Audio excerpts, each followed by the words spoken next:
and we really appreciate you coming.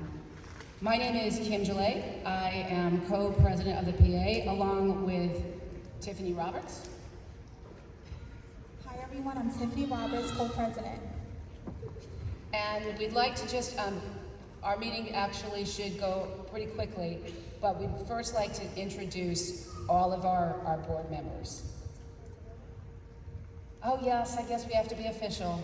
We're going to call the meeting to order. And I guess while we're waiting for everyone to come in, we will do a little bit of housekeeping. We had minutes available from our June meeting outside if anyone needs a copy of them. So I'd like to get a motion to waive the reading of the minutes. Second? Awesome. All right, so if you want to get a copy of the minutes, I can give you an abridged version.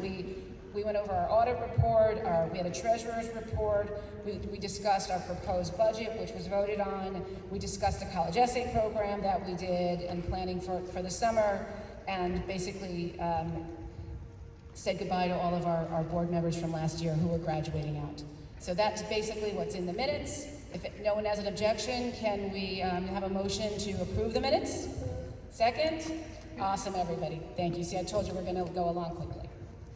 All right. So now we'd like to introduce our executive board. You guys don't have to come to the front unless you want to, but you can stand up and I'd like you to wave to everybody. Get the list here.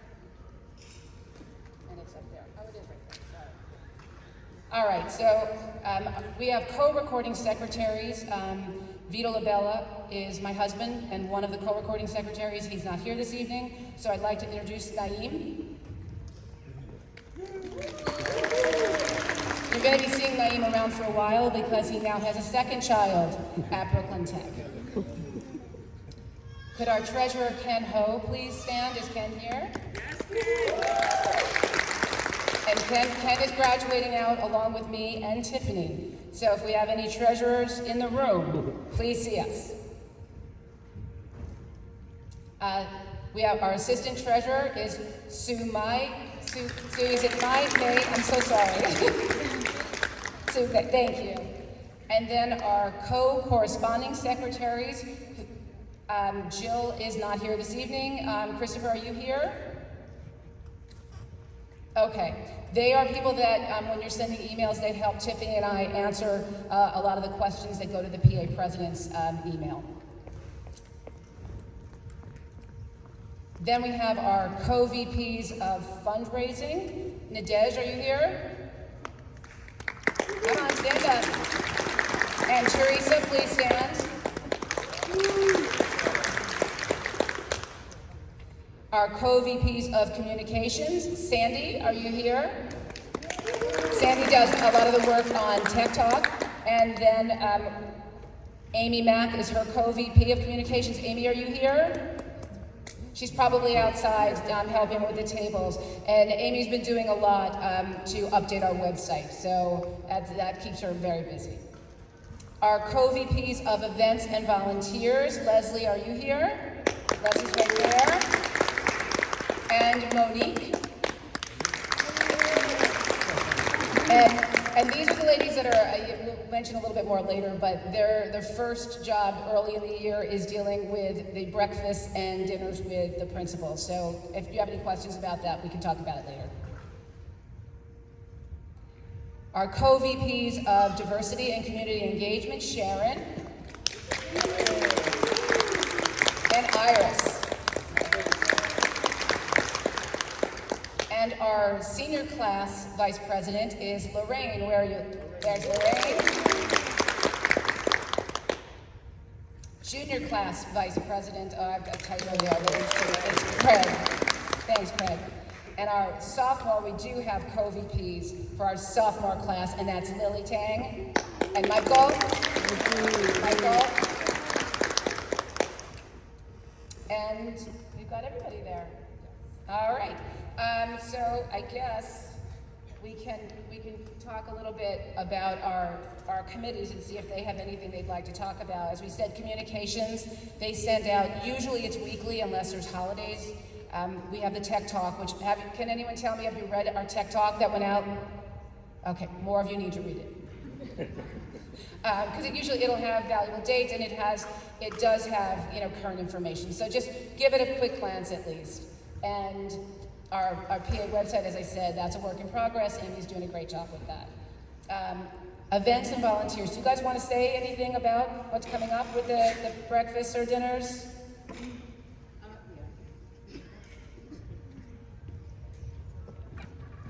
Hi, everyone. So we have our tentative dates already for our breakfasts and dinners with Principal Newman. It's a lot of fun. You get a chance to get a little bit of one-on-one time with him. The signups, I think, will be going out soon, so stay tuned and check the Tech Talks, because that's probably where it's going to be listed. And sign up quickly. They're very popular. He's so charming to talk to one-on-one. So sign up immediately if you want a good slot. That's As far as events, we're looking to do many events. If you guys are interested in volunteering for those events, please hit us up. Thank you. Thank you, ladies.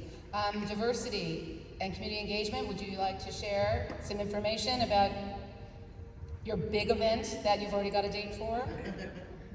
And I'm going to skip ahead to the slide so they can see that. It's too high for me. Hi, this is Sharon, and we have been hosting the Lunar New Year celebration. You see my T-shirt.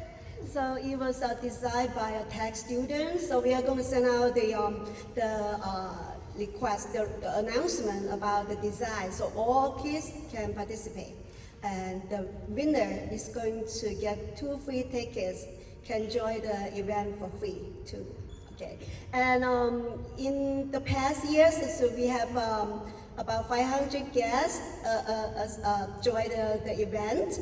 So it's considered the school reunion because it has a large body of tag alongs, and even people graduate from 70s, they return. So, and existing parents and school admins, so we have good food and raffle and great performance from parents and students. And we have entertainment, so hope to see you all there. By the way, the date will be February 27, 2026. Please mark your calendar and stay tuned with the TED Talk announcement. Thank you. Yeah. So this is the live year we have been celebrating this event. So it become like one of the biggest events of the school. So we wish to see you there on February 27, 2026. Thank you. By the way, yes, so we are not going to bring people together and also can raise some money for the school to support PA. Thank you. Thank you.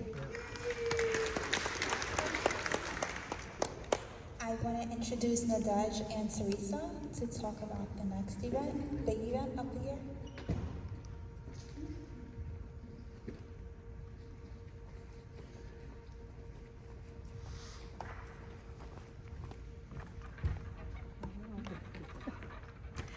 Hi parents, so we're the VPs of fundraising for the gala. We actually have a theme this year, rock the 80s, pseudo 90s. The gala in and of itself is a big fundraiser for the school, but it also celebrates the achievements of you guys as parents. So you guys can, I saw a couple of parents in here that I saw last year that won a lot of stuff. And we encourage parents to join in, help us, put a basket together, find a sponsor, because every little bit that you contribute helps to fund activities for the kids. We're all here for our children, so let's band together at the gala and rock the 80s, pseudo 90s, on April 24th. And we did vet the date. It is before APs, before Regents, we checked the date. And it's a Friday night this time. So hope you all can join us, and we're looking for volunteers. I know I'm talking too much. Oh, remember the wish list. Oh, the wish list. Yeah, we're going to be putting together a wish list, so if the parents can help with any donations for our baskets, that would be really appreciated. And if you know any companies, that you can put us in touch with, that would also be appreciated. Thank you, and we hope to see you then. Rock on. And Ken is here for the treasurer's report.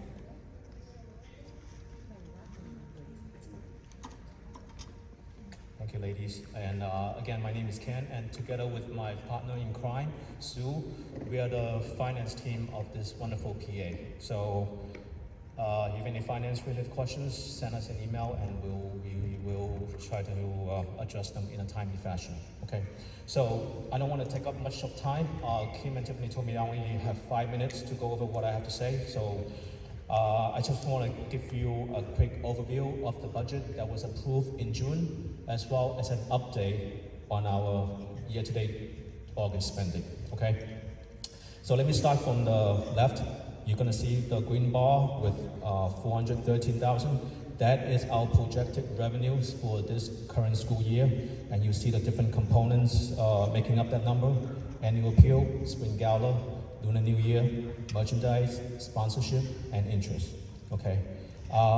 Moving a little bit to the red, we are projected to spend $408,000 this year, leaving us a projected net income of slightly more than $5,000. So this is the first year as a treasurer here at Tech that I'm not projecting a deficit.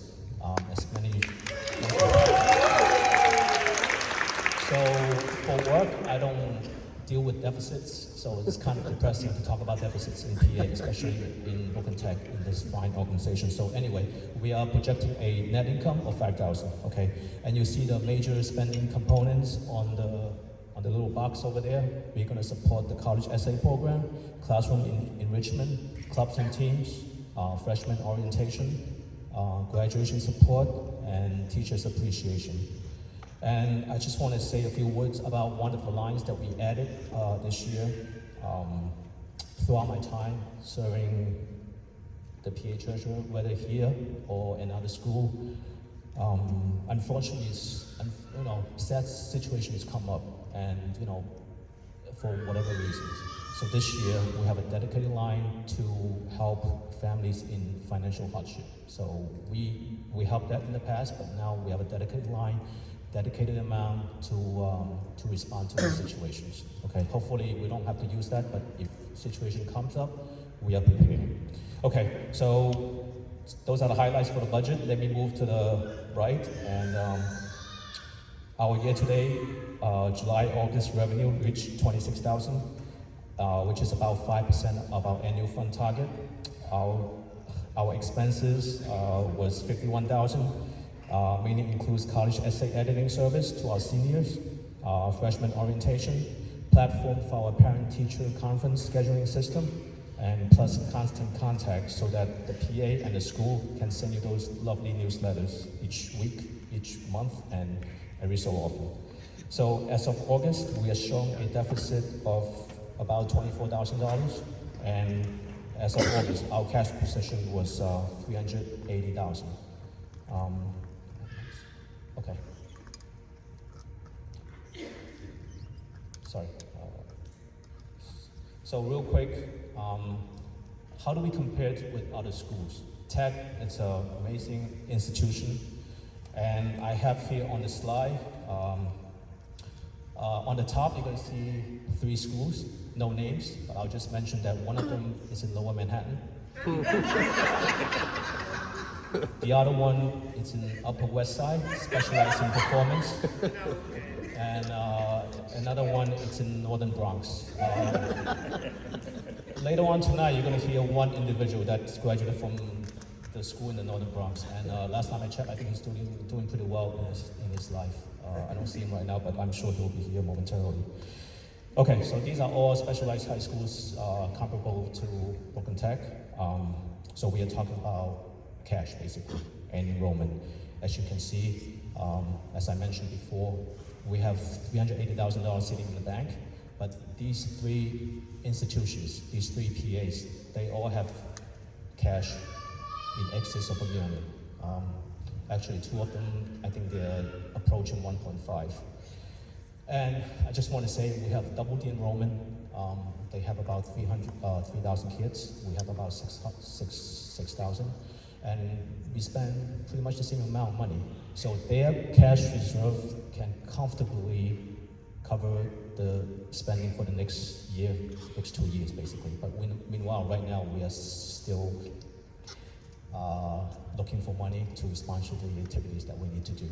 So look, anyway, so any financial support is appreciated, and obviously we understand that making a financial donation can be difficult for many families. If that is the case, we ask that if you have time, please come and donate your time. We need volunteers, we need them constantly. We love them dearly, and we're gonna have some fun together. So this basically wraps up my report. Any questions, comments? If not, I'll turn it to the next speaker. Thank you.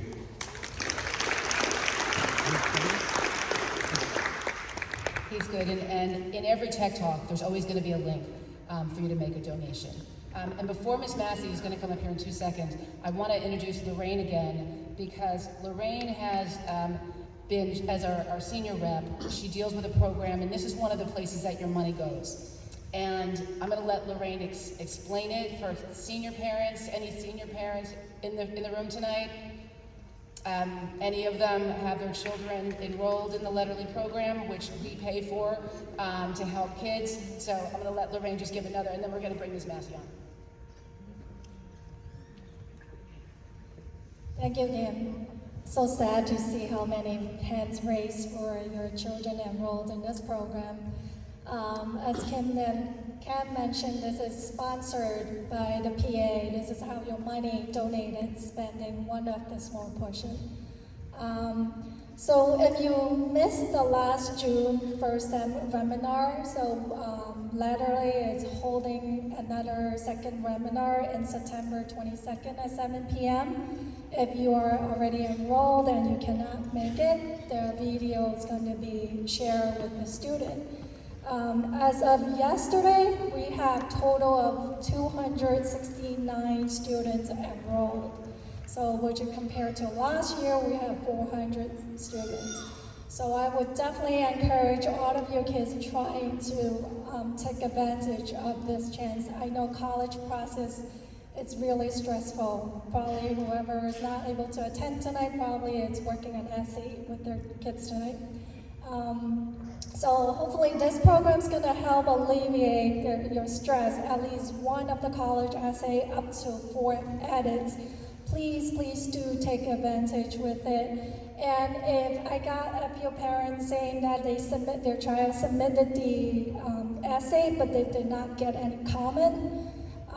But please, when you do wait, because Letterly normally really quick in responding after you submit the essay. If you did not hear anything after 3 days, please check with your child, make sure they submit it instead of just save it in the inbox.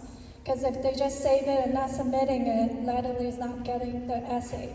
Please do. If after 3 days you're not getting it, you can reach out to me. I will check for the update video. If there's any question, we have all the seniors who already got the flyer from their English teacher on last Friday. All the parents should be getting the email from Mary from Tech Talk this past Tuesday. So if you did not get anything, if you do not read your email, please join the group chat, because we are advertising over there too as well. So please do, especially for those who your children is not reading email and stuff, please do join those VChat groups that we normally give you an update on those dates. Thank you.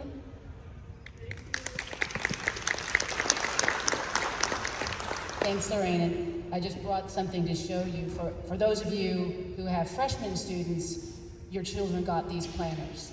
And now, with policies changing and people know the kids no longer keeping their assignments on their phones, we may have to increase these next year. So we may need more money than we've budgeted. So just keep that in mind and give if you can. We really appreciate it. Thank you. And Ms. Massey's going to make her way up. But before that, I'd like you to, I didn't see our parent coordinator standing over there. Ms. Mary Hune is over there, and you guys talk to her a lot, I'm sure. But yes, if you have questions, she's always around. And now, I'm so sorry it took so long, Ms. Massie is our freshman COSA, and she is going to introduce herself and talk a little bit about what a COSA is. Hi, good evening, everyone. How's it going, everyone? Are we doing well? So you may know me from emails. I email the building every day, Miss Massie, so that's me and the announcements and all that. I started in the English department and have been working with the COSA department for several years now. It stands for Coordinator Student Activities, and I actually oversee that actual department. Even though I'm the freshman COSA, what happens with, for those who do not know, we travel with the class. So last year I had the seniors, and this year I have the freshmen, and we'll travel with them till they are seniors. Our office is the hub of all activity, it really is. Even though the PSAL is a separate entity, but they still run through us for a lot of things. So any of your children that need anything are welcome and free to come to 7C1, that's where our office is, and we are there to help with anything activity oriented. We run the student government through this office, so all the branches of the government that are working hard for each of the classes. The club team council, which you'll be hearing a lot from them in email. We're working hard to get the clubs running. We, as many of you know, we have a new administration changes downstairs on the first floor. So we're tweaking some things and waiting for some guidance from them.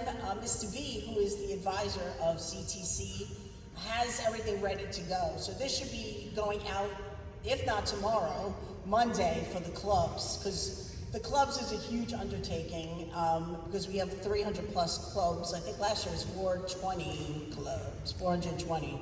So it's a lot. But I want to reassure you there is something for everyone at Tech, whatever they enjoy or they want to explore comes through, through the clubs and other activities. There is something for everyone.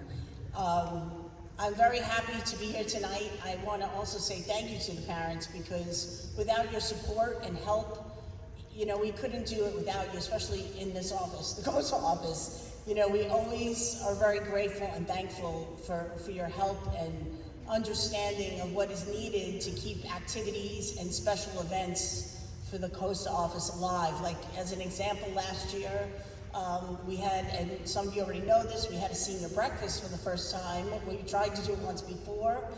A place, yes, the seniors, where they had a place really to have a spot to sign yearbooks, and many of the kids loved it. It was really excellent, and that we would never have been able to do that without the Parents Association and understanding what that meant for the students. And even the faculty was up there signing books, some of them, and even Mr. Newman was up there. He signed quite a number of books. So I just want to say how appreciative I am and my team of each and every one of you. The club fair is coming up. There's a lot of activities. So the daily announcements, I know that they do get longer, unfortunately, and but a lot of the information is in the announcements. We do announce third period announcements for the students as well. So we try to keep the information flowing in the building as best we can. I was going to say also that starting in a week or two when the clubs are up and running, there'll be separate club emails because to see flyers of 400 clubs, you don't want to see that every day. But that club email, it used to be on Fridays, will be a place where the students can know what club is meeting at what time. I will say, even from our office, it is challenging a little bit without the phones because we're so used to using even the flyers. Like kids ask me, what do I do? I can't scan the QR code. These are things that we have to rethink about in the COSA office as well. Going a little bit old school of the old way of doing things and keeping it fresh, more modern, upcoming.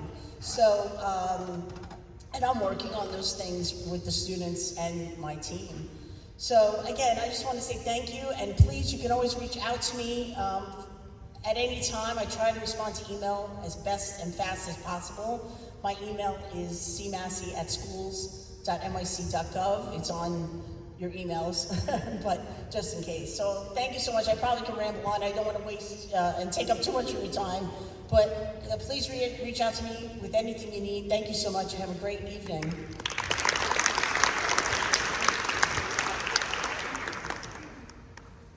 Thank you, Ms. Massie, and I can't tell you, how much we love her. She does so many things in this school, the awards that she does, graduation, she's running around. I mean, I think she must sleep for a week after school ends in June, because... The play, I'm sorry, I direct the play. Come see the play. Yes. And her plays are wonderful. My eldest, who graduated from here 4 or 5 years ago now, he was in the play. It's a wonderful experience. So, and all the coaches that have the different classes, they're really great people. So thank you for staying around tonight. And Mr. Newman is coming up in 2 seconds. We just want to mention what's going to happen at our meeting in October. So every year we have fall elections, and we are looking for 5 freshman parent reps to join the PA. So if you're interested, please let us know. We will send an official email, and it'll be in Tech Talk as well. Just if you're interested, you can just submit your bios, and then everyone will come in October, and you can speak, let people get to know you, and the voting will take place. Voting is in person only, so please try to make the October meeting. Nominations won't be accepted on the floor, but they will be accepted today, and again through the Google form that will go out in email. And now it's time for Mr. Newman. Wherever you like, it's up to you. And just let me mention, as far as freshman rep, I started as a freshman rep many years ago. Tiffany started as a freshman rep. Leslie, so many people on the board. So it's a really good time to get to know where you want to help starting as a freshman rep. So please consider, and we'll have all the information in Tech Talk. Sorry, Mr. Newman. Come on up here. Naeem's got the camera for you right there. So. It's good here too. I'm good. He's moving it. I'm good. I need to be close to the people. Yes. So what do you have, like questions on cards? And we're messing up your whole operation? Come on, I'll come help you. Hold on. But go, I'm gonna be there. Okay.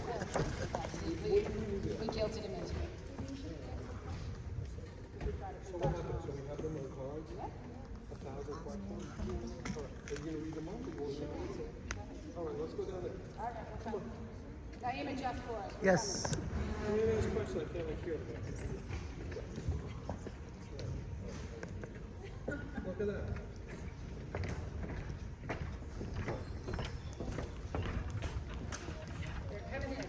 Can we ask them up there? Oh yeah, you want to ask him up there and then I'll do it down here? I'm just trying to get your steps in. He's got to get everybody in the shot, so that's... He'll figure it out. We don't care. He doesn't He want wants to. I'll zoom out. Yeah, I'll zoom out. All right, you got it? Yep, we're good. Okay, this is a funding question. It says, it's interesting to see how the PA funding stacks. How does the alumni funding versus competitive schools compare? That's sort of not really a question for me, but that's sort of interesting. So you're asking alumni funding compared to like what other schools I have come guess the up other with? specialized high schools. Yeah, I mean, I would imagine that alumni funding for us is a lot better than other specialized high schools. I mean, our foundation is a lot bigger. We have a lot more alums, and we clearly have generated a lot more donations and revenue through the Alumni Foundation compared to those other ones. And so, and the Alumni Foundation does give a lot yearly to the school, and all sorts of special projects. But as you know about the faculty grants that they pair up with the PA, they do matching funds. I think this year, between the two of you, we're talking about like $200,000, something like that? A little more than Okay, a little more than $200,000.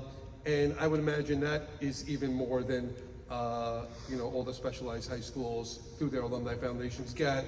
But then there's special projects. They fund all sorts of things on the side, renovations to classrooms and whatnot. So I would imagine it's much, I don't have those statistics, but I would imagine it's much more. I do know that their endowment is much larger than the other specialized high schools. I do know that.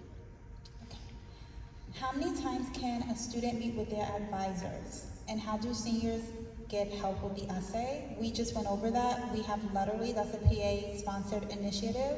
So your student can get their essay edited up to 4 times.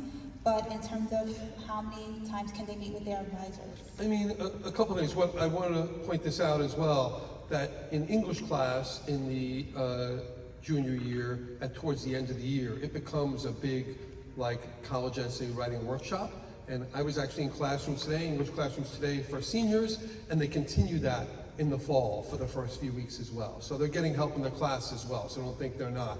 They're getting that. But how many times can you see your advisor? Are you talking about the college advisor? Are you talking about their guidance counselor? I think they mean the college advisor. I mean, as many times as you really need. I mean, you're guaranteed to have the one visit to try to take care of everything. But if you have more needs and you have more questions, you know, you can get there. I mean, people are here to work.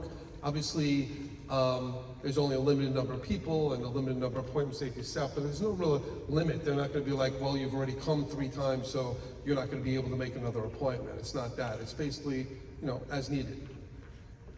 Okay, this student filled out the Google form for choir and orchestra, but didn't get accepted, I guess. They're saying, how can they join it? There was no schedule change after requesting choir and orchestra. Yeah, the only real impact that would really be is that if they couldn't fit it when those periods happen to be, they couldn't fit in their schedule, maybe their mandatory major classes jammed it up. You said They're there was, freshmen. oh, they're freshmen? Yeah. They should be able to fit it. Maybe we'd have to blow up the whole schedule. Tell that person just to reach out to me and we'll see. It's not like a tryout situation, like you didn't get in sort of thing. It's just a matter of that it didn't fit. So have them send me something. We'll see if it can work. I mean, really send it to AP Trombetta who runs the department. If you send it to me, I'll send it down.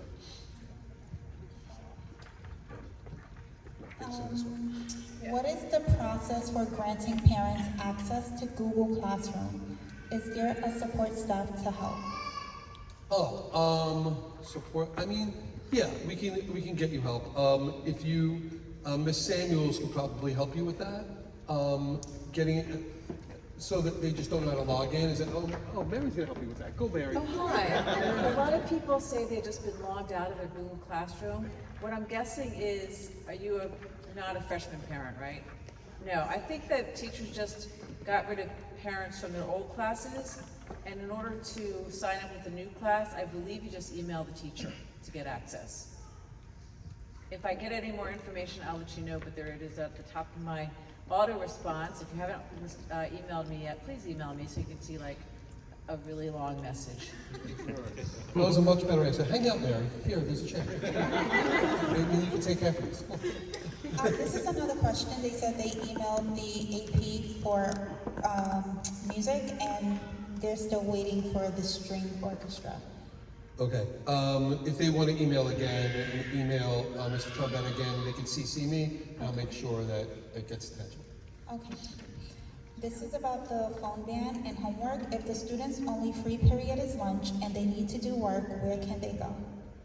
If their only free period is lunch and they need to do work, well, I mean, they can go to the library or they can come here. So here, as you probably know, we have 140 iPads set up and students are all over every single period doing work here.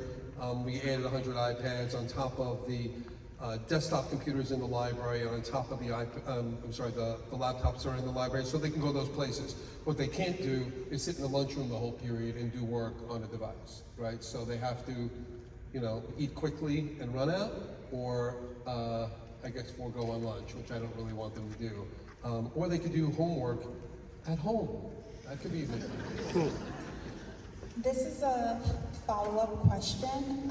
The Wi-Fi here is spotty in the auditorium. So what can be done about that? How can parents support and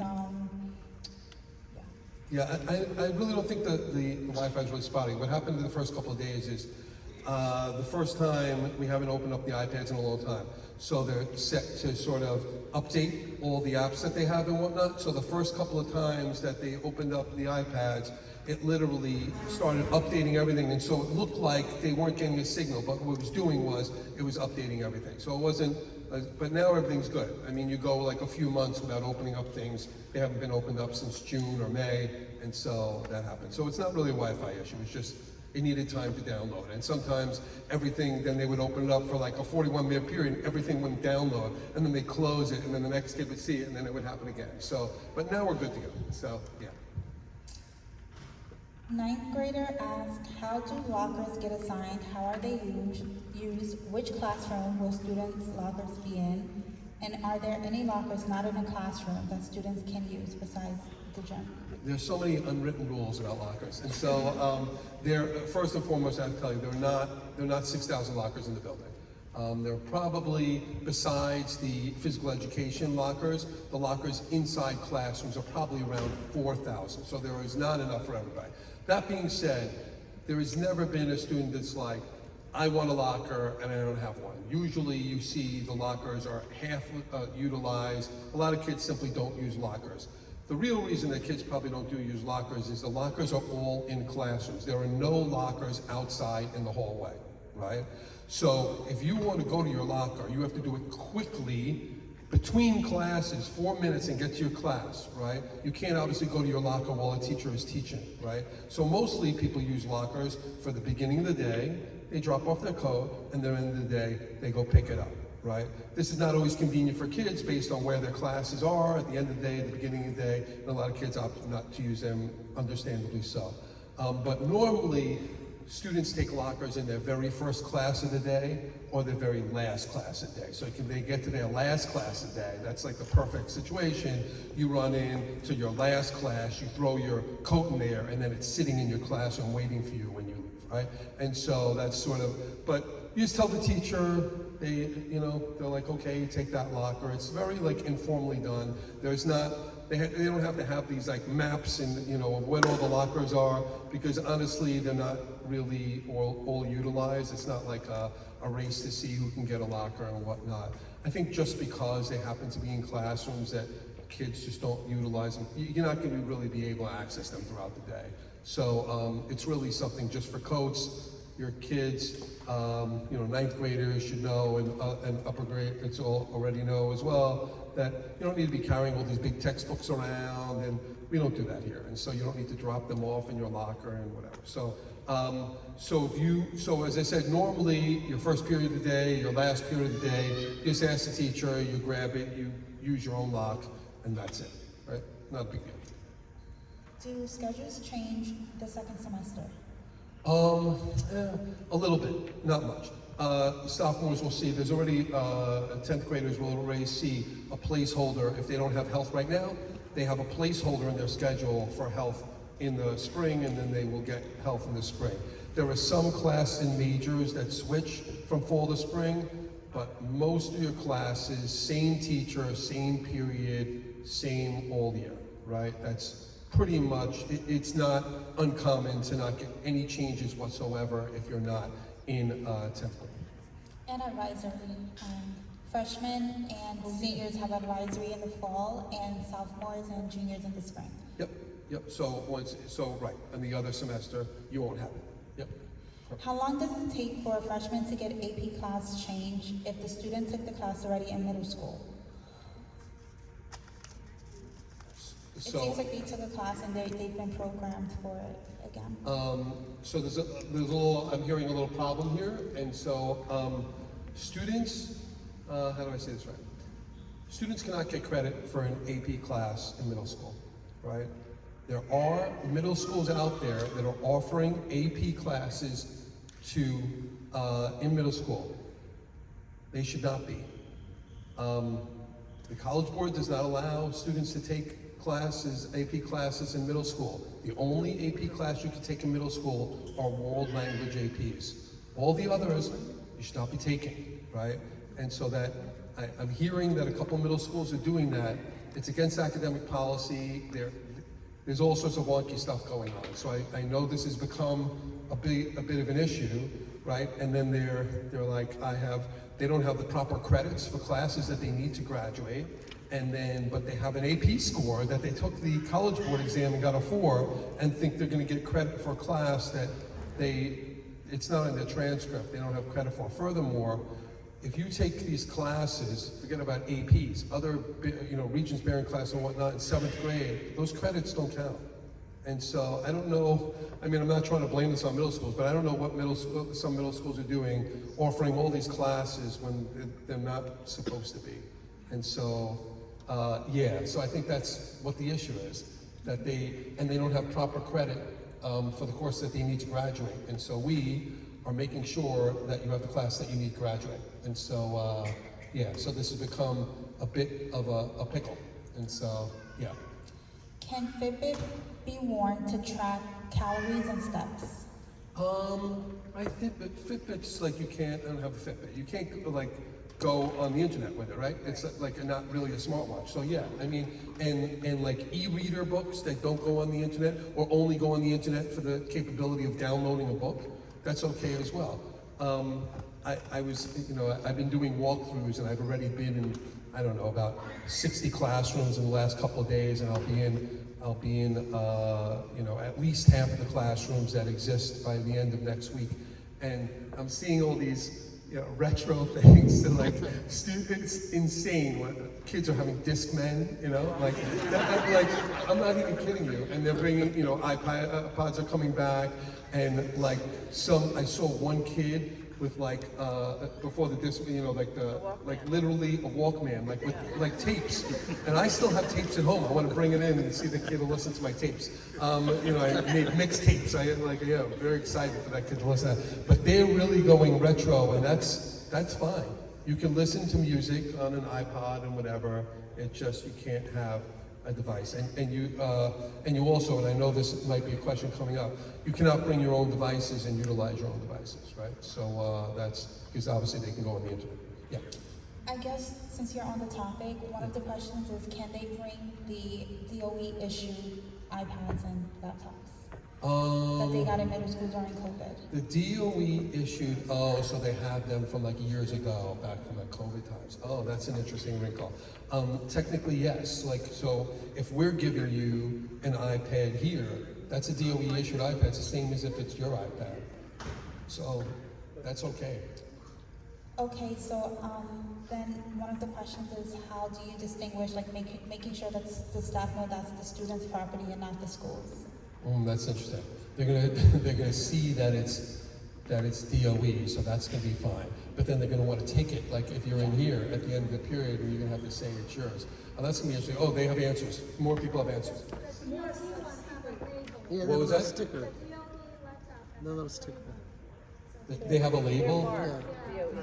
It's engraved, Yeah. right? But they're all engraved, the ones we have and the ones the kids have. And so the problem is, you're gonna be using yours, and then the person who's here facilitating is gonna want to take it from you, because they think that you took it from one of our kids.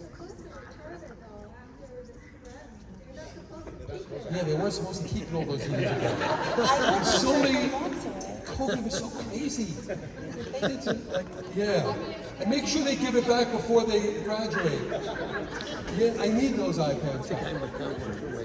Yeah. And when can those kids use those iPads? What do you mean? They can only use it in the library and the auditorium, correct? Yeah, well, Not in the staircase, not hiding right. in the bathroom, right? So how do you monitor those situations? Yeah, no, that's going to be difficult. Now, how about all those people should just give them back to us, and then we'll have more iPads here for everybody else. They weren't supposed to keep those. Those weren't gifts. They're all right. I'll try to find all the forms that they signed it out. I'll try to get them all back. Right. Okay. So maybe that's the goal. As we see them, we'll just reacquire them. There will be more iPad questions. Yeah. But this one is about PE. Is it included in the final GPA? And some PE teachers are creating anxiety for kids. So that was a concern. I believe it was the first few days of school. Some kids the freshmen didn't know where to go to change, where the lockers were, and the whole system that you change on the 3rd floor, then you go downstairs, and Wait, so the initial question was, is PE part of your GPA? Yeah, it's because yes, it is. The grades were dropped because kids didn't get changed. Yeah, PE is part of, you get a numerical grade, and it's part of your GPA, yes. This is an interesting notion, because PE is supposed to assuade, all those anxiety, and it's supposed to be, productive and positive in that regard. It'll be fine. And so if they got, first of all, when you're 4 days in and you're like unprepared for one day, now all of a sudden you have a 75 in the class, right? Like 60 days later, it's not, so it'll be fun. But I could talk to the freshman PE teachers and explain to them how freshmen get lost, can't find the gym, can't find the pool, can't, figure out where the locker room is. I think they know these things, but we'll figure it out. Yeah. So don't worry about it. Are kids that come in without regents at a disadvantage for college? Definitely not at a disadvantage for college, and not even at a disadvantage here. Look, there are some middle schools that allow some kids to accelerate, and then that's fine. But you don't get lost here if you don't accelerate. And if you, like, for example, many students come in taking Algebra 1 already in middle school, right? And so some students don't take Algebra 1. Okay, so the kids who took Algebra 1, they go straight to Geometry 9th grade, and they take Geometry all year. The kids that need Algebra 1, they take a double period Algebra 1 in the fall, and then a double period Geometry in the spring, and they're caught up, and that's it. So they didn't get accelerated in middle school, so we accelerated them here in 9th grade, no big deal. And so it doesn't matter if you have biology and then you go on to freshman physics versus taking physics junior year. There's plenty of time to catch up here, right? So, but being at a disadvantage of college, absolutely not. You can have all these classes and more by the time that you're applying for college. Like they're not going to see that as any sort of disadvantage. They're looking at the classes, the high school class you took. And by the time you're applying, you've got them all. Yeah. What is the significance of the 10-day cycle? The significance of it? Well, so it's the only way, it's a little bit unorthodox, but it's the only way we could really make the school work, right? And so just even talking about physical education, for example, right? Physical education meets week 1 3 times, Monday, Wednesday, Friday. Week 2, because it meets every other day, right? And then week 2, it meets Tuesday, Thursday, and then Monday, Wednesday, Friday, and Tuesday, Thursday. So you need a 10-day schedule just to make that work, right? If you only had a 5-day schedule, you'd meet Monday, Wednesday, Friday, and then next week, Monday, Wednesday, Friday. And then every 2 weeks, you're taking an extra period of PE that you don't need to take, right? And so other schools do run a 5-day schedule, and they do wonky things like this, like give you an extra period or something like this, and then, but it's not necessary. So we run a 10-day schedule that sort of evens everything out. I mean, PE is an easy example, but we have other classes that it only works over, everything comes out in the end, well, after 2 weeks, not after 1 week, if that makes sense. But PE was a good example of that. 9th grade, ninth grade has, the student begins her day on the 9th floor with chorus. Will she be able to obtain an elevator pass? Yeah. So the kids who have music class, not just chorus, all the music classes that are up high, you get a special elevator pass just for music kids. They take the C elevator, which is actually not a student elevator, it's an adult elevator, but the adults know that kids who are going specifically in music can use that car because it goes to the music room. So yeah, you get that, that shouldn't be a problem. And so the only way to get there. This is about charter school students, kids who came from charter schools. Do they get credit for the Regents exam? So They went to charter middle school. Do they get credit for the Regents that they took in charter school? So they took a Regents in a charter school, and then the charter school has to put their Regents on their transcript. So if you take credits in a middle school, Regents, American history, whatever you take, right? It's on the middle school to put it on your transcript. We can't put it on your transcript. You didn't take it with us, right? So normally schools are pretty good about putting that credit on, and when we get you, you already have high school credits on your transcript, and we could see where it's from. On your regular transcript, actually, they don't see that. So when you graduate and you go to college, they might be able to see that the years that you took some high school classes before, but they don't see where you took it, right? And so it's on our transcript. Brooklyn Tech is on our transcript, right? But it's on them to do it. So if they don't put the credit on, you don't get the credit. So you need to sort of chase them down to put it on. Okay. When will students get IDs, lockers, and textbooks? IDs, lockers, textbooks.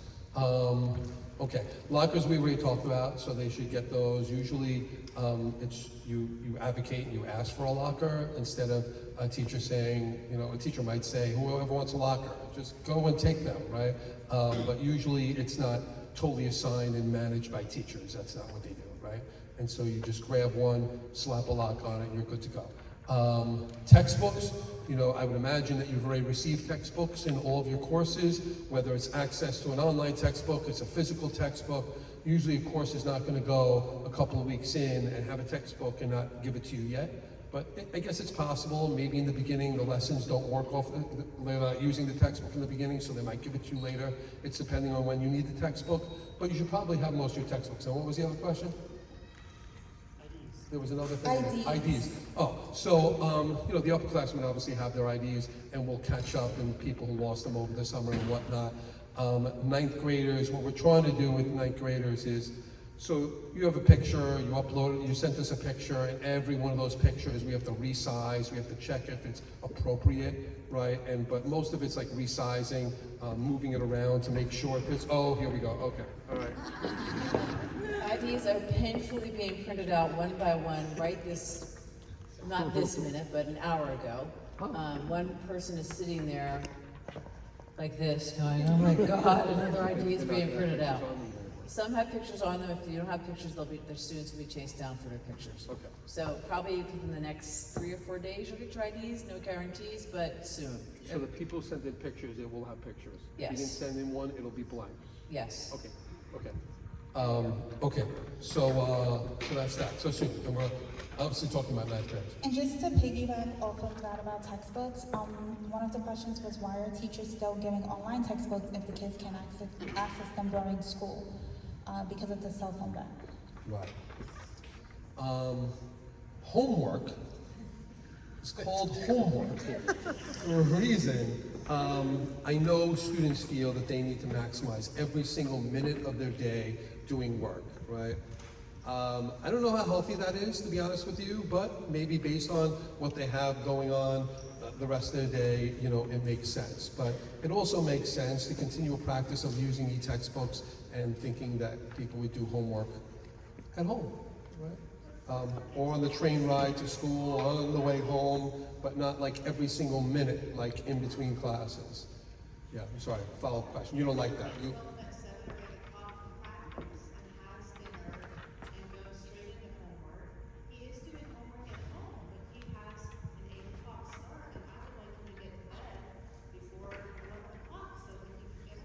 Fair, fair. No, I get it. I'm not saying that, I wasn't trying to say that like it works for everybody, right? But there are, as we said, there are devices that you could use throughout the day here. There are, and so we see hundreds of kids using them. Come here. There's what? Yeah, we've not run out yet. Okay, I will say this on the iPad note. We are buying 300 more for this room. You don't want to hear this, but logistically that's a little bit of a problem, not financially. Apple somehow lapsed their contract. I can't currently purchase them, but that should be up soon. As soon as I'm able to get them, I'll get them. And they guaranteed as soon as the contract goes through, I'll have them within a week. So we are looking to massively upgrade this operation in here. And you know, what was that? That's all day. In here, right? So currently I have 140 laptops in here. We're looking to more than double that number. And I will say, we have not run out yet. We haven't given out that 140th laptop, I'm sorry, iPad, not laptop, in here yet. I'm sure that's gonna happen soon, but it hasn't happened yet. But we're looking to vastly increase that. And also, I know there might be a question about that. We're also been, you know, something we can do. We've been hiring more people and people to come in here to be able to distribute that, to meet that demand. Obviously, 2 people are not going to be able to distribute 400 iPads, right, in the beginning of the period and then get them all back. And obviously kids have to sign out, leave their ID. There's a whole process, right? And so we're already onboarding new people to be able to facilitate all this to make it work. So that I can do. Yeah. Follow-up question. I just heard parents said that they come here, they need to get a 15-minute to get the iPad, and then they had to get put back the iPad like 15 minutes before the Yeah, I mean, previous.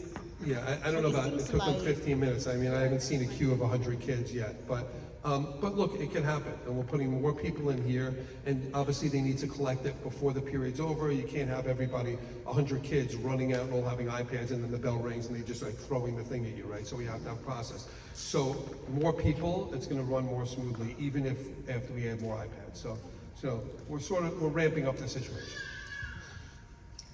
How many club credits and volunteer credits do you need to graduate? Well, it's like a Massie question. Where'd she go? I think it's 50 volunteer hours, but club credit, I think it's 4 credits a semester. I don't know. Mary, you know this? 32. Yeah, for a semester, 80 a year. All right. Yeah, There you go. All right. it didn't change. Okay. The Omni card isn't ready to use yet. When do children get the card? They should have gotten the Omni card. They should have gotten the Omni card. They got the Omni card. They got it. Yeah, I don't know. And if it's not working, they have to see, well, there's now a QR code to scan. Yeah, yeah. Yeah, we'll scan the QR code for Miss Ivy to get it back. Well, hello. I sent out a QR code yesterday, I believe, to all of you. Yeah. If you didn't get it, then there's something wrong with your email and you should contact me. But there's a QR code to students and parents. It's a different code than last year, even though some students are still using last year's code. The other thing is some parents just thought like their little brother could use that code or like their neighbor's son, but it's a BTHS code only. And believe me, Miss Ivy does not like it when another kid from another school is saying, give me my Omni card. She's got enough to deal with. So scan the QR code. If you need it again, just ask me for it. And I will sit down here. Awesome. I have two related questions about homework. A 9th grader, how do you evaluate how much homework the child can manage? And another parent says sometimes there is too much homework in one day. So, you know, how does the school think about homework assignments? Yeah. Homework cannot exceed a half an hour per class, right? But you add that up, that could be considerable. That could be 3.5 hours, maybe, of homework a night. I'm not saying there is no average. There's a wide array of homework possibilities. You might have a teacher that never gives homework, right? That's possible, right? You might, people like nodding, you might have teachers that give half an hour every single period, and you might have that. They cannot give more than a half an hour, right? If your child is finding that when they're doing their homework in a particular course that it's exceeding half an hour, they should talk to the teacher. The teacher might not realize that it's taking so long, right? And so they might ask some other kids and find out, you know, how long it's taking them. I will say we have supports. Tutoring is going to start very soon in every class across the board, not only after school, but we have also a program called Zoom a Teacher. On Wednesday nights, we have teachers literally on Zooms waiting to tutor your kids, like at night, 6 to 8 o'clock at night. I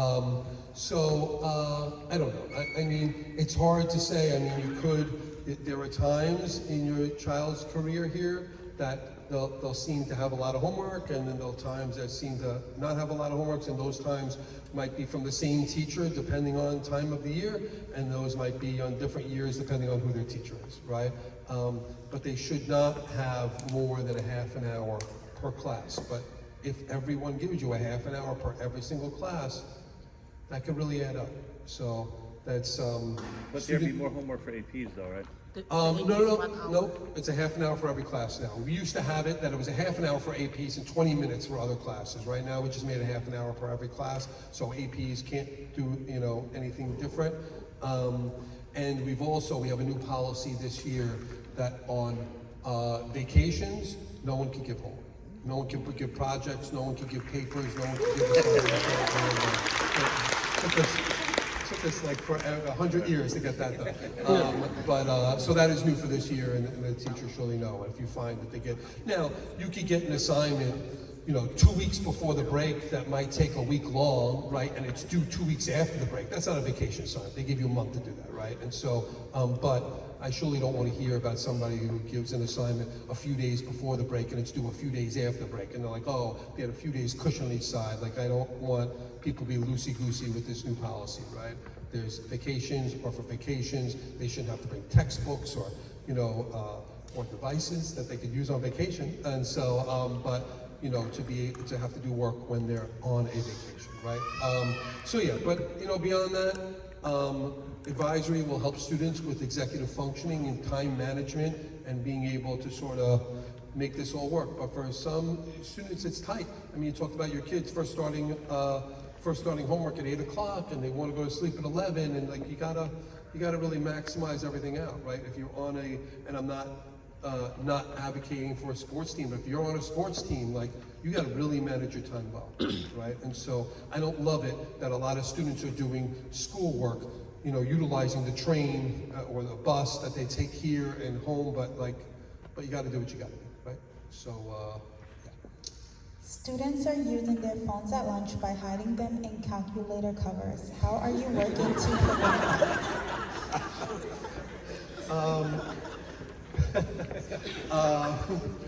I will eventually get them all. And so, I gotta tell you that kids they've been pretty good about this. Like, I was in, about 20 different classrooms today. There were no phones anywhere to be found. And no calculators. You don't see, I did see actual calculators, but in the hallways, it used to be, like, literally, kids are bumping into walls, bumping into doors, it's just like phone everywhere, and that was it. We haven't seen a phone out, whatever. Look, if kids are trying to find ways, I'm sure there's some kids that go to the bathroom that don't bring their backpack with them, but sneak the pouch in their pocket, and like opening up the bathroom, whatever. Like, they're gonna get caught eventually, and they're gonna lose their phone. And so we have been taking phones, and so I don't say that with joy, but we've taken some phones, and some of you had to have the pain in the butt task of coming in and getting the phone and whatnot. We're very serious about that, and so we're going to take the phones. And so I don't know. I think kids will soon. I think they've already realized, but these individuals who are think they're gaming the thing, they're eventually going to get caught, and then And I will tell you that it's going to be. I'm not saying we were lenient in the beginning, right? But things are going to get more severe as this thing goes on. Like, if you're trying to still game it to use your phone a month from now, that's going to be a bit crazy. So yeah, so that's that. All right.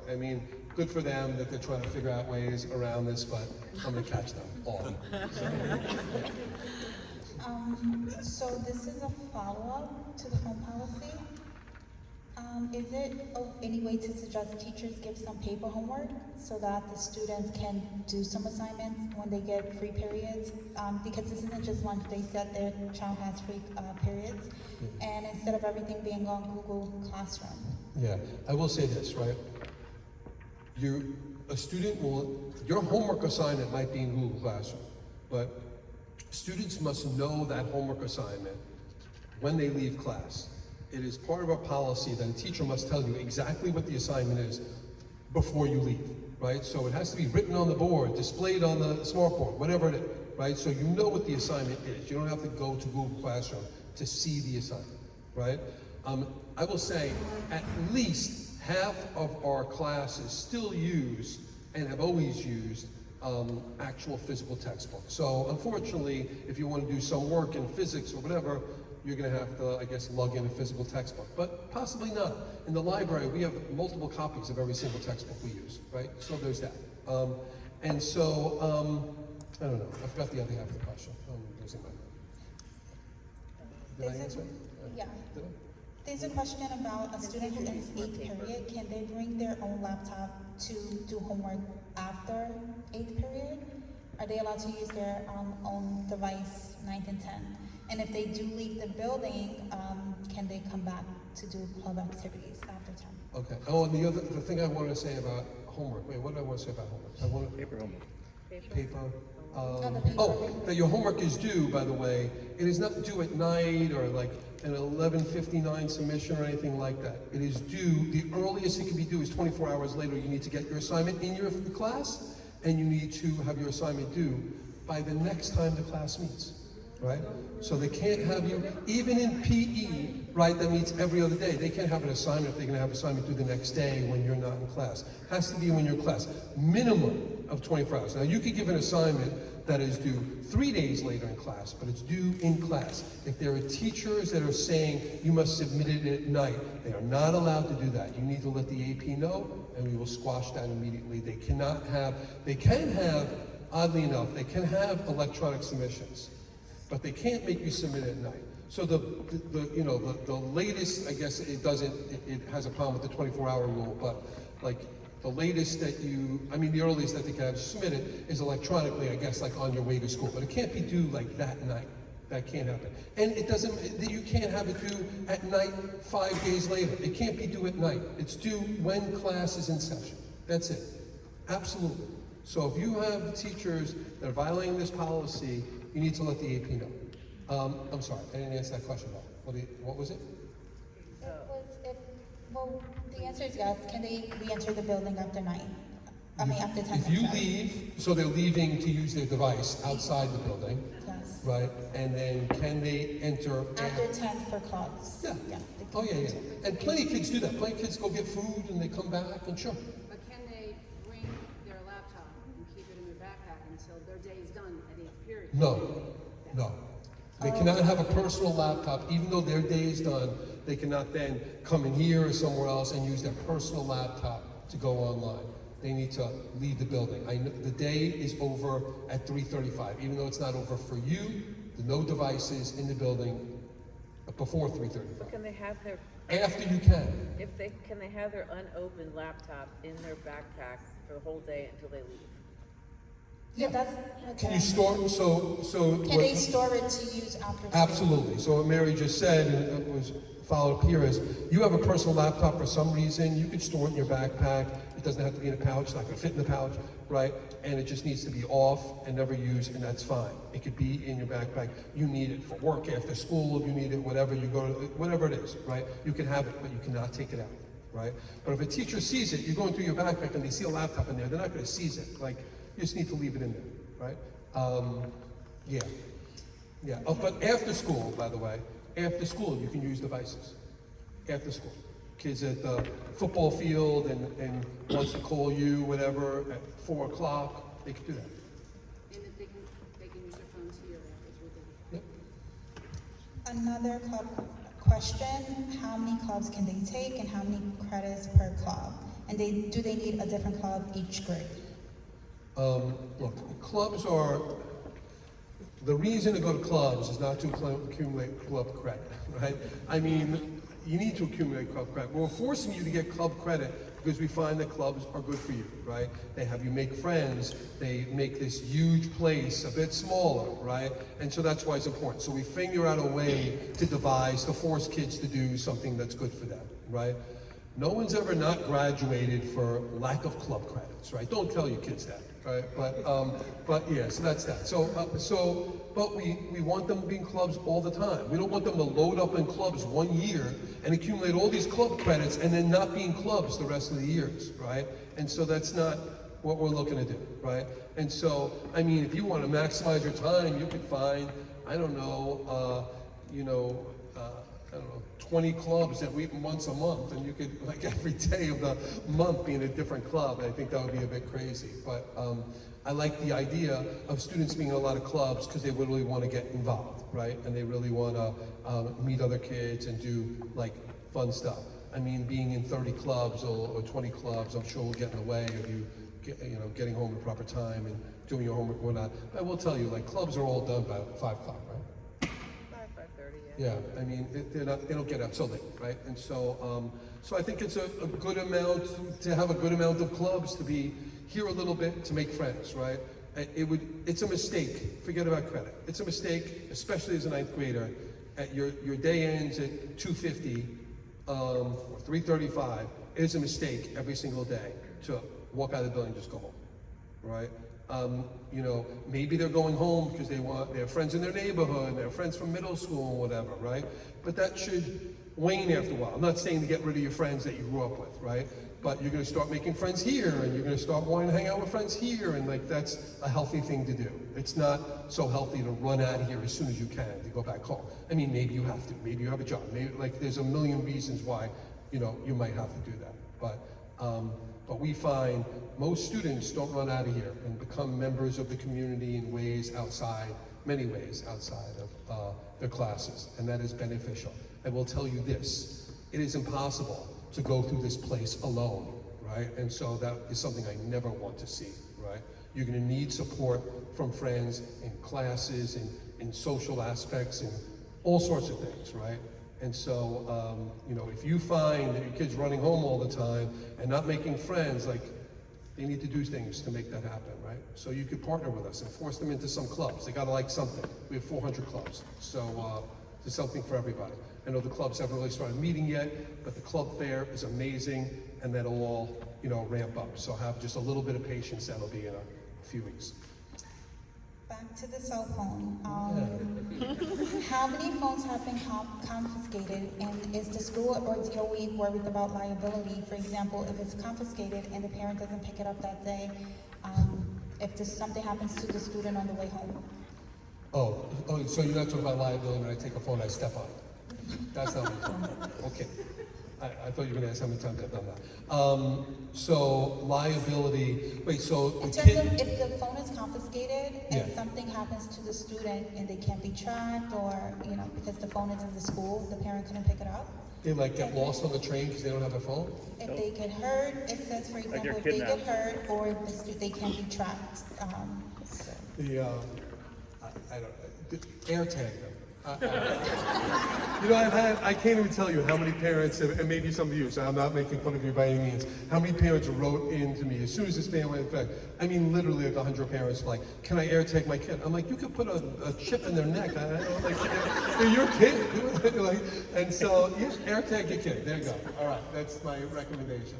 And does the school have to follow the DOE discipline guidelines when enforcing the cell phone ban? Do the school have to follow? The DOE discipline guidelines when enforcing the cell phone ban? Sure, and I want to be clear. The law has it embedded that students really, if they use cell phones, they really can't get in trouble. I mean, it's literally written right into the law, like no matter how many times, they can't get in trouble, right? And they surely say that students can never be suspended, right? But if I see the phone, not just me, I keep saying me, but I'm not really the one taking any phones, right? If a dean sees a phone, if a teacher sees the phone, and we ask for the phone, and you don't give us the phone, I could suspend you, right? So I put that in the policy, and I was pretty clear about that. That's insubordination, you can get suspended for that, right? So we see the phone, you're gonna lose the phone, right? Whether you're using the phone or not, we see it, you're gonna lose it, right? And then if you don't adhere to that, you know, confiscation, that's when, you know, bad things happen. So, so yeah, and look,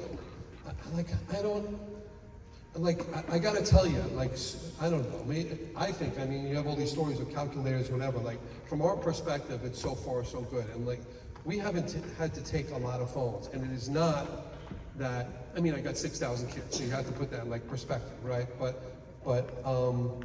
it is not a situation that like 1,000 kids are scamming us somehow and are using their phones all day. It's not happening. And so, I don't know. And I'm upset about this calculator kid. I'm gonna get this calculator. I'm telling you right now, take the calculator kid.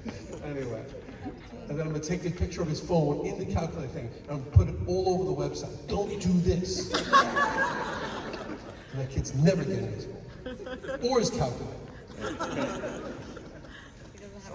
So students have schedules changed as late as yesterday. So when is the schedule going to be fixed, and do they still need to keep checking every day? Yeah, I think tomorrow is the last day for that. Okay. And so, yeah, look, I got to tell you that as you probably can imagine, if you think about it, programming in the school is not easy, right? And just to get, so what's been happening is, of course, you know, very infrequently, but sometimes you're in the wrong course. That sometimes happens with ninth graders, usually not in upperclassmen. So we have to settle things out. Sometimes kids, like, I don't know, they go through their first day and they're like, I don't like these classes, I wanted to take all these classes, now I don't want to, and we let them drop them, and of course there's tons of kids waiting in the wings to get in those courses, so there's a bit of movement for good reasons, right?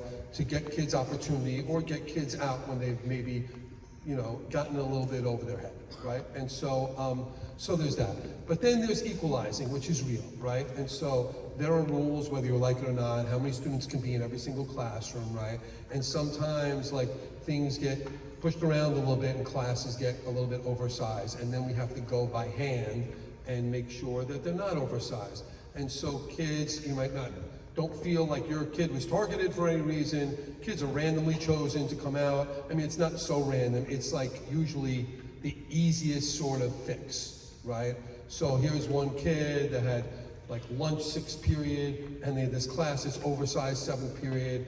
They could like move their lunch and put them in with maybe the same teacher on the other period. Everything's copacetic, right? So they try to do things, you know, as easy as possible. It is very rare to have, because it's oversizing, like to blow up your entire schedule. It could possibly happen, but it's rare, right? But by rule, there's only a certain number of kids who go in a certain class, and just so, as you can imagine, we don't do 6,000 kids' schedules by hand, right? So we don't do that, right? So there's a computer program that knows all the classes, all your kids need. We press a button, it spins, it puts the kids in classes, right?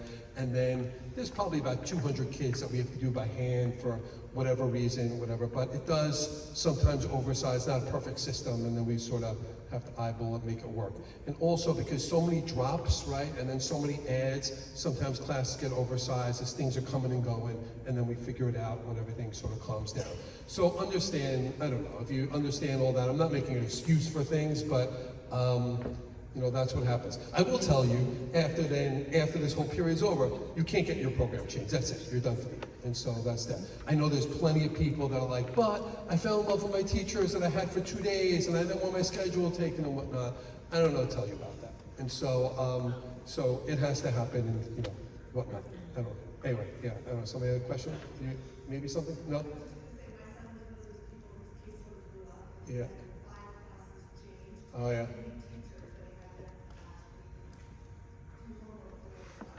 I did say, I was reading lipstick, but I only heard what you said in the beginning. Your 5 class got changed? Yeah.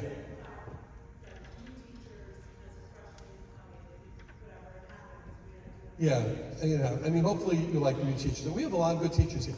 So it's fun. And that's what happens, like you fall in love with your teachers after like a couple of days, and then you get a schedule change. You're like, I don't want all these new teachers, and then you fall in love with them, and then it's okay. What do you say about Double homework for the week. Oh, double homework, because you were doing the homework for the old class and the new class. But I guess there's a finite. And then look, this is a problem with like not having devices, right? So we change your schedule like in the morning. You don't know about it until you get home, right?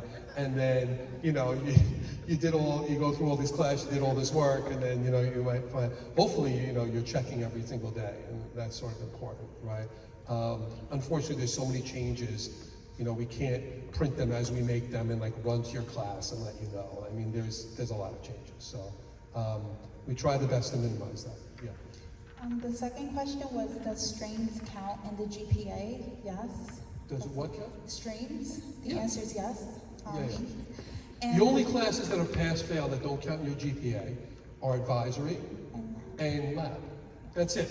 Everything else, if you see a number, that number, it might not be equally averaged in with everything else, like physical education meets every other day.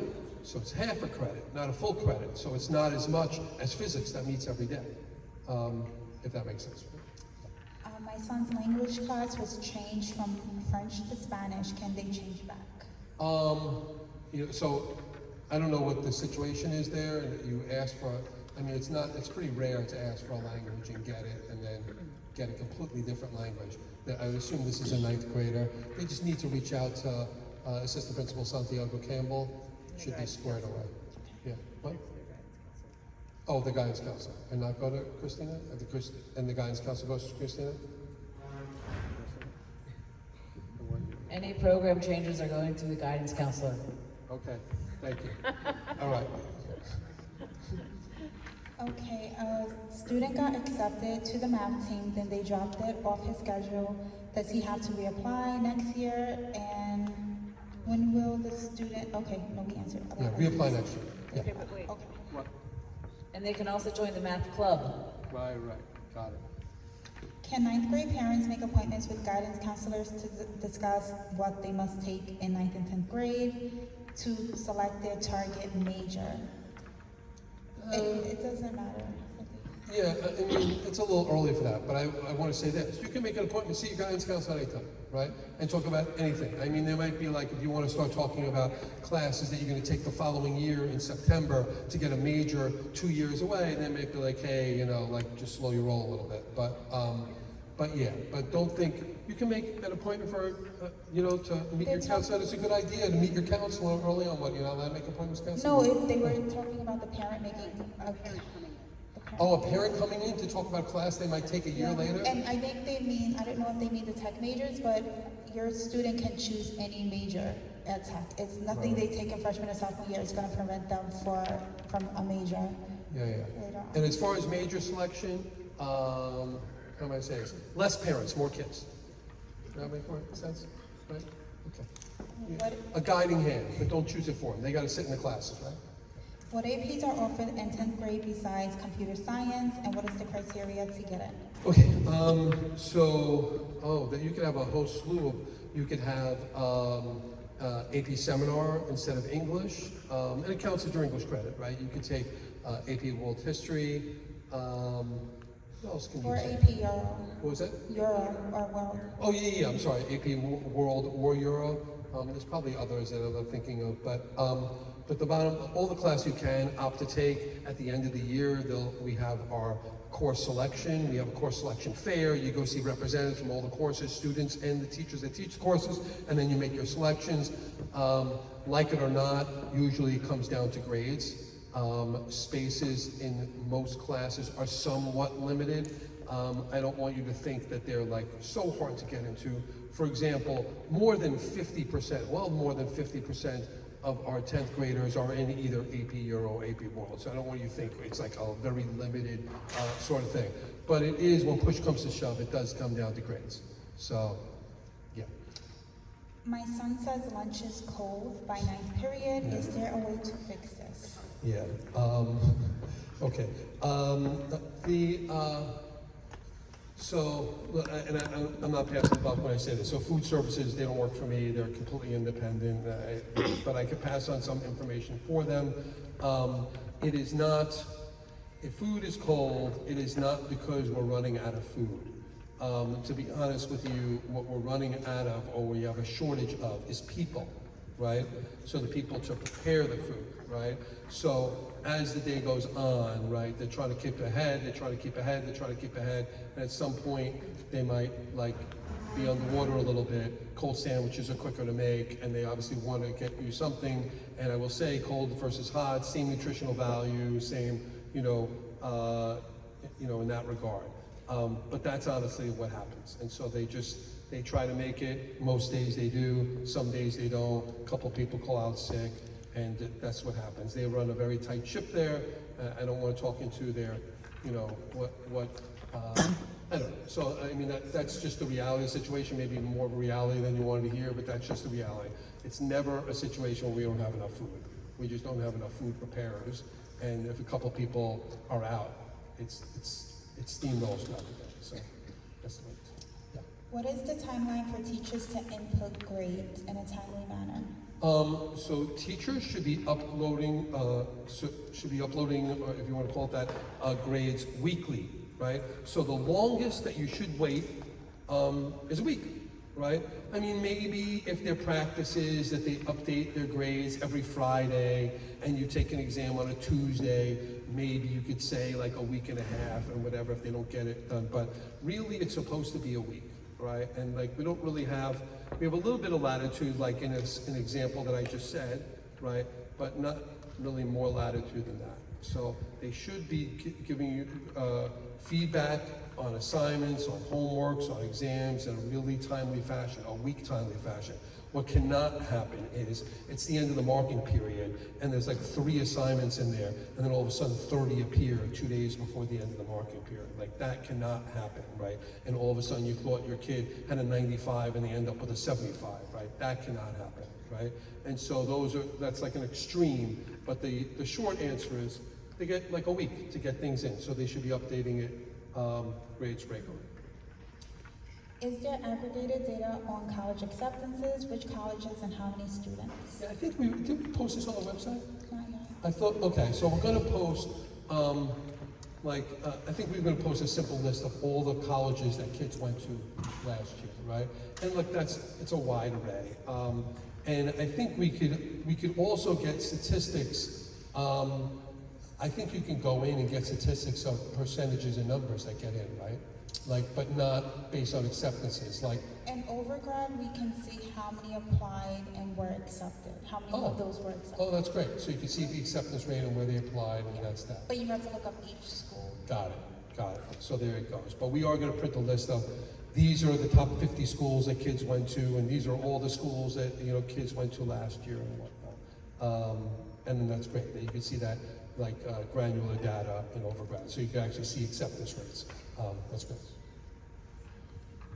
Okay, this one says, what is Brooklyn Tech doing different after today's incident at LaGuardia to ensure our children are safe and no guns enter the building? Cardozo.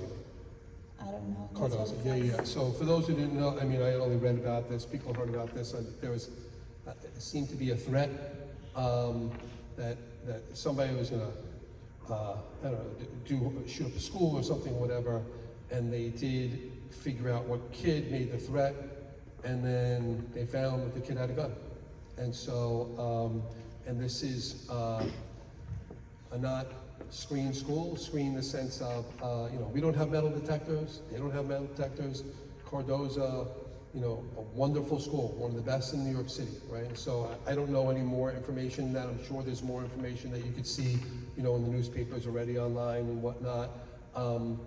We're not, look, I'm not looking to bring metal detectors into this school. I've been an advocate against metal detectors. I know there's plenty of people that want us to have metal detectors just from a logistical standpoint. That's a nightmare. Kids, getting 6,000 kids to a metal detector, I don't care if you stagger their schedules and whatnot, that doesn't work. So that would be a problem, right? But I think we're very good, and the community is very good about letting our community know about things. When kids are bullying kids online, when anything is happening online, I will tell you that 9 out of 10 things that happen here, like bad things, bullying and whatnot, happen online, not in our school, right? And kids are held accountable for those things. But most of the time, it's another student who sees something and they tell us, right? And then we're able to figure it out. We're pretty good about it. When incidents happen, we figure out who people are right away. When scary things are happening, when people are posting things that seem like they're not well, we get contact from friends in the middle of the night that say, I have a friend and he just posted something or he just texted something, whatever. I don't think he's doing so great, right? And I will tell you, we have many more times that I'd like to admit, but maybe, it's a good thing. We have sent police at 1 o'clock in the morning into your homes to do welfare checks on your kids because another kid told us and whatever. And it has never been a joke. It has never been a prank. Every single time, it was something we felt really good about.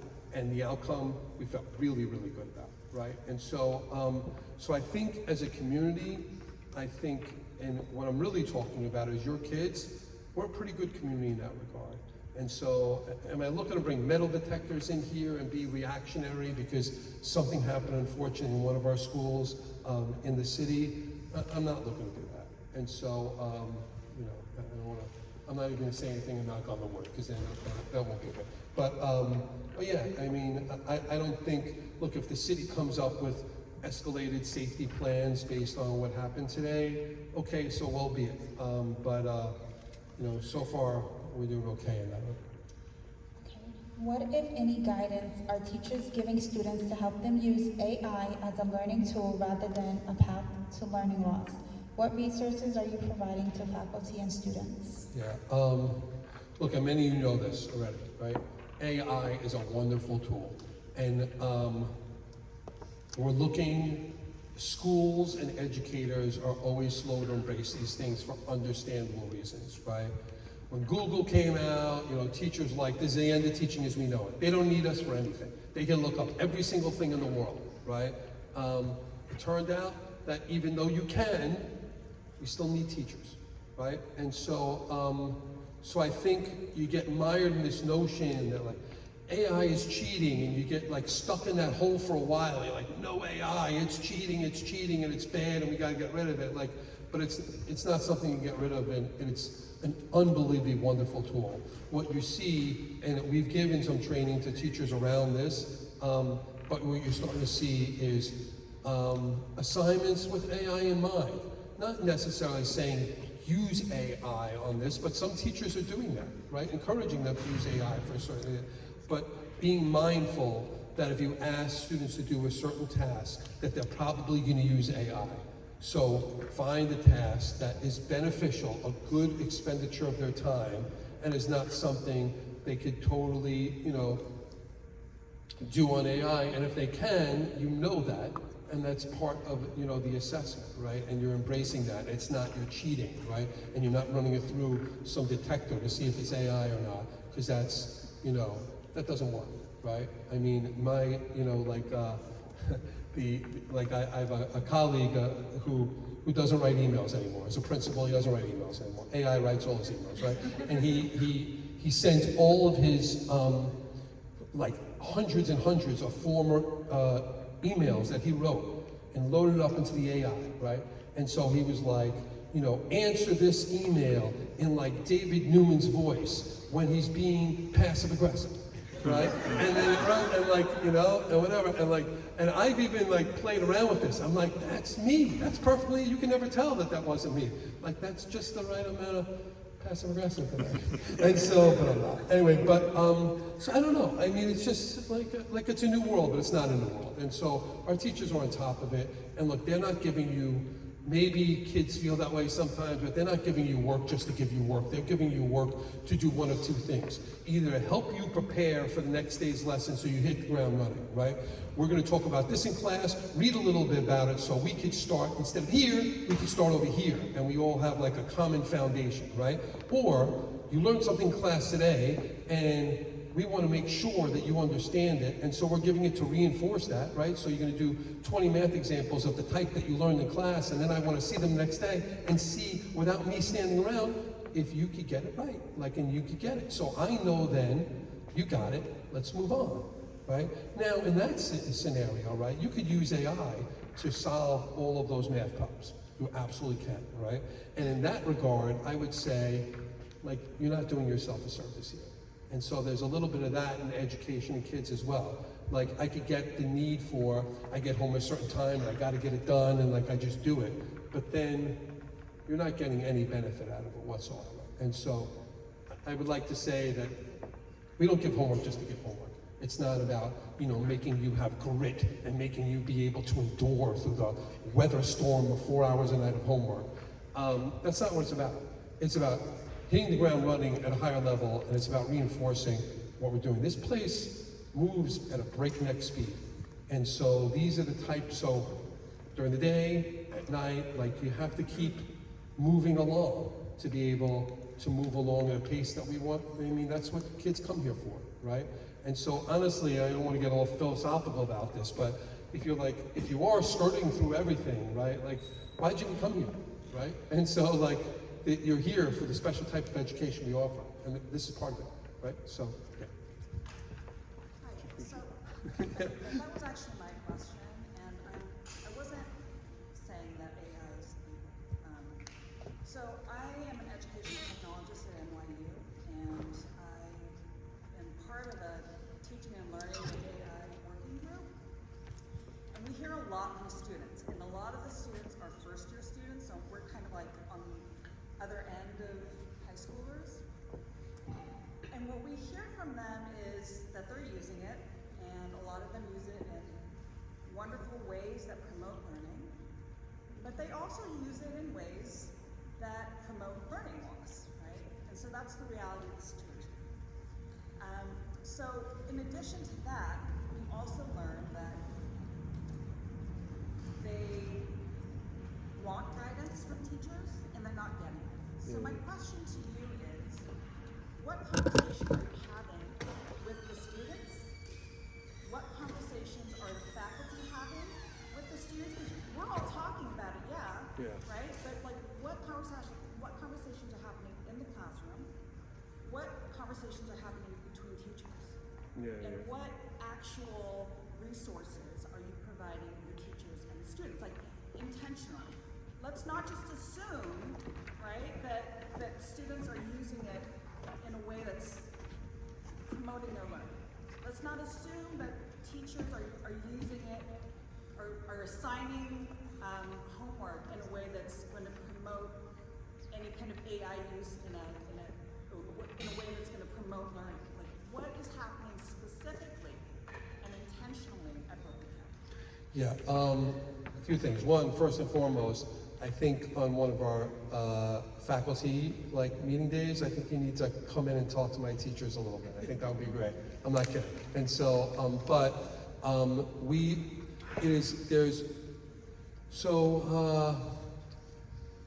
in our overall faculty meetings, we've, you can imagine hundreds of teachers, that sort of PD doesn't work, right? And I'm not saying, we've had ample and I think deep conversations when there are department meetings. I think certain departments are in different places than others. English, for example, spearheaded literally across the entire year an AI initiative that literally every month in PD, all they were doing was talking about AI. I think they felt that they were initially sort of on the front lines of AI because all of their assignments are pretty much essay writing and whatnot, right? I think they've made a lot of progress in this regard. They have presented, the English department has presented to the rest of the faculty. People in their minds are in different places, to be honest with you, and people in their practice are in different places, both in the assignments that they give and their own knowledge around AI and ideas about what kids are doing, what kids should be doing, and what kids should not be doing. So I think we're sort of in different places. I mean, I do have a wide array of teachers with different types of expertise and different types of experiences. And I have a lot of old school teachers as well that AI still, maybe they can't wrap their head around it a little bit, and so that's just being truthful. And those are just mired in this notion that AI is cheating and they don't really understand it, and they just think that everything that they ask kids to submit, they're using AI and the computer is like giving them answers and then they're not really doing their work, right? So I have some of those. But then I have some really cutting edge people. There's really honestly a wide variety of that. And I will admit this, that the way that the school itself is set up, there's not enough opportunity for professional development. And just telling you that right off the bat. Other schools, just to get a little example, single session schools. I know I'm getting into edu-speak here, right? But we're a multi-session school. Not only do your kids start at different times and end at different times, but so do our teachers, right? And so that is rare. Most of the city, you have a 1 to 9 schedule. Every kid is on a 1 to 9 schedule, whether they have a first period or a 9th period or not, but every teacher is on a 1 to 9 schedule.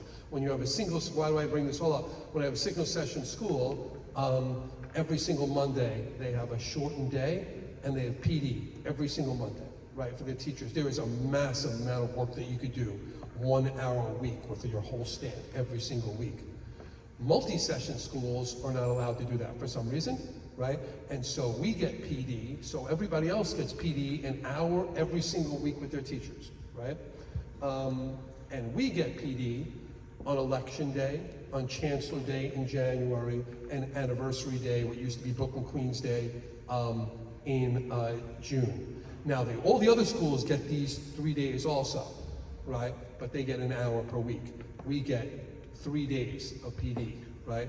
And you know, and then it's like you only get 3 days. It can't be like all one thing, right? And so we do a variety of things, whatever. And so I'm not making excuses, but the amount of time, FaceTime that we actually get with our educators to move mountains and move minds is very infrequent. And so, you know, it's something that it's something that honestly makes the ship move a little bit slowly. And so, and that's a little, you know, upsetting, but I don't know. I don't know what to do about that. There are plenty of people that seek outside PDs on AI and other things on their own, right? But the vast majority do not. I mean, they're busy. They're grading all your kids' work, hopefully within a week, right? And so, and they're just, you know, so I don't know. I can go on and on about this, but I was not kidding when I say, like, we need some, a lot of times we get stuck in our own, like, vacuum of Brooklyn Tech, and we compare ourselves to each other, right? And maybe sometimes we hear about what's going on in the outside world, a place like Bronx Science and Stuyvesant, maybe we compare ourselves to them as well. But mostly, we operate in vacuums, right? And so we don't know so much what's going on out there and whatnot. And I need to find ways to bring that in a little bit. And so, I wasn't, you know, kidding when I say that, like, we need to bring some people in here that could, you know, get us a little bit outside our bubble I mean, we did have on a PD day, we had like half a day about AI, and we had somebody talk about, you know, the benefits of it and how it could be used and great, and then give them access to a thing called My Way, and I'm sorry, it was Your Way, and WAI and whatever, and teachers got access, but it really just, I don't know, it helped them to devise their own lesson plans and make their lives more efficient, which was great, right? But a lot of this other stuff, we're still like coming to terms with it. And the kids are of course way ahead of us. And so we're sort of playing catch up. And so, but I think I could carve out some space, but I need like the right people to come and sort of, you know, move mountains here, to be honest. So, yeah, I'm sorry. That's fine. Yeah. So I just wanted to quickly, because some of these are for the PA, how do donations work? Ken went over that. We give parents recognition in TED Talk at the end of every month. And yes, your donations are tax deductible. If you want to be on WhatsApp, see us. If you want to be on the PA, see us. This is an SLT, it's not a question, it just says the SLT, just one moment. No, just a second. The SLT minutes are not posted on the website. Mr. Newman, the SLT minutes aren't posted on the website? They aren't? No. Oh wait, you give me more questions? No, it's not a question. Is there an SLT spot for 9th grade? I don't think so. No, not for this. They're asking about missing classes. You don't notify the school, you just bring your child comes back with the absence note. If it's an extended absence, you can then message the guidance counselor. And we discussed the math analysis club. Class is a class and math club is a club. They're different, but they can join both. The last question from Mr. Newman would be, it's still hard to get in contact with the staff member on the phone. What should parents do for emergencies? Okay, so I did, you know what, I'll send out a standalone. When I sent out the personal electronic device policy, it was embedded in the policy. It had an area that said emergency contact, and I gave the number. There was somebody that's sitting there waiting for the phone to ring. I sent that out twice, but I didn't send it as a standalone. I'll send it out as a standalone tomorrow, and it'll just say literally, if you have emergencies, you call this number. It happens to be 718-804-6441. But somebody's there all day waiting for emergencies. You have an emergency, we go up, get your kid, bring them down, they could speak to you. If you want us to just say, have my kid call me, we'll go get them, they'll call from that office and whatnot. So we have people to run up and down, but there is somebody sitting on that phone all day, right? And so, yeah, it's 718-804-6441. But you will see that is in the emergency area of the personal electronics device policy. But I'll just put that paragraph, forgetting about the electronics device policy, and I'll just send that out. For emergencies, this is who you contact, and then I can include the name of the person so they know who they're talking to, not just the number. Yeah, okay. What was that? 718-804-6441. On the website. All right, Mr. Newman, thank you so much, and we're sorry we had a lot of questions. Before we adjourn, our next meeting is Thursday, October 16th at 6 p.m. We hope to see you. We're going to elect 5 new members to the board, freshman reps, so please look for information in Tech Talk. And we really appreciate you coming. We really do hope to see you at future meetings. The next one will be in person, and we will also have virtual meetings as well. So thank you again, Mr. Newman. This meeting is usually very long. They're not always as long because we always have a lot of questions for incoming freshmen. So thank you, Mr. Newman, and Ms. Yu for taking the time to stick around for this. A motion to adjourn? Second. Yay! Thank you, everyone.